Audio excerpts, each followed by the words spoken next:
Nous sommes Laurence et Diego, et en 2023, nous nous sommes lancés dans notre plus grande aventure à ce jour. En tant que jeune couple passionné d'aventure, notre rêve est de traverser les Amériques à moto, de Montréal au Canada jusqu'à Ushuaia en Argentine, la ville la plus australe du monde. Notre itinéraire nous guide le long de la célèbre route panaméricaine, une route légendaire qui se vante d'être la plus longue au monde. S'étirant sur près de 35 000 km, notre voyage nous mènera au travers 16 pays en moins de 180 jours. Ce voyage dépasse largement le simple concept de road trip. Il s'agit d'une aventure qui promet d'être remplie d'expériences incroyables, de paysages grandioses et de rencontres avec des cultures aussi variées que fascinantes.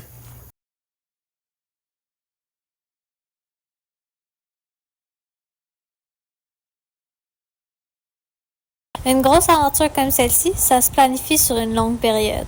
C'est pourquoi nous travaillons tranquillement depuis quelques années pour tout mettre en place. Nous avons principalement dû préparer la moto pour les 35 000 km de route à venir. Donc, on est aujourd'hui en train de faire la maintenance à la maison. Donc, il y a Diego qui travaille sur la moto, puis qui est en train de Changer les spark plugs. Nous avons également dû vérifier plusieurs fois l'équipement à apporter pour le voyage.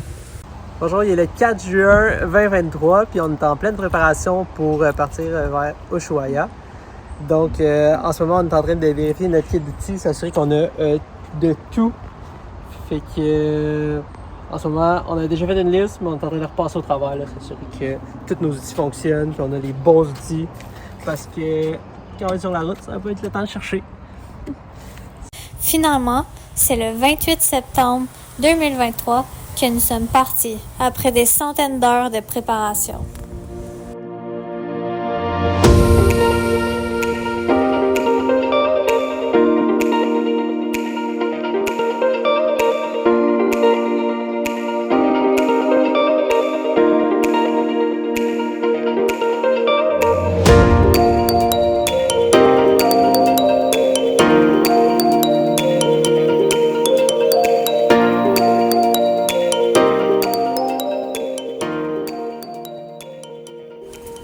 La première journée, nous avons traversé nos premières frontières pour aller aux États-Unis, où nous avons majoritairement fait du camping. Faire un voyage de moto-camping, ça implique aussi d'utiliser toutes les ressources à notre disposition. Puis on en profite pour charger nos affaires de façon gratuite. C'est aussi aux États-Unis que nous avons eu notre premier désastre culinaire.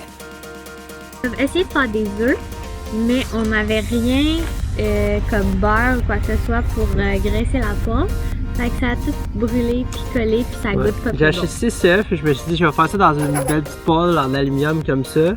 Mais finalement tout est collé puis ça goûte vraiment le brûlé. Fait que plan B, on a des mini croissants, une banane puis un restant de pot de beurre de peanut. Fait que c'est pas mal ça qu'on va. Ouais, c'est. C'est aussi aux États-Unis que nous avons eu nos premières pluies. Hier, dans la nuit, il y a eu un déluge. Une méchante tempête. Tempête, tonnerre, tout le kit. L'eau rentrait dans la tente, puis toutes nos affaires sont mouillées à matin. Puis on a un 4 heures de route à faire. Fait que... Puis là, il y a plu tellement que ça fait voler comme toute la terre. Fait que là, il y a plein de boîtes partout sur notre tente. Ici, là, aussi, c'est... Fait que, il y a plein de boîtes. Il va falloir tout nettoyer ça avant de partir.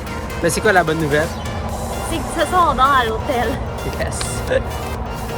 Cette soirée-là, on a pu rentrer la moto pratiquement dans le lobby de l'hôtel et on en a profité pour visiter la ville de San Antonio. Le reste de notre passage aux États-Unis s'est déroulé sans aucun autre problème.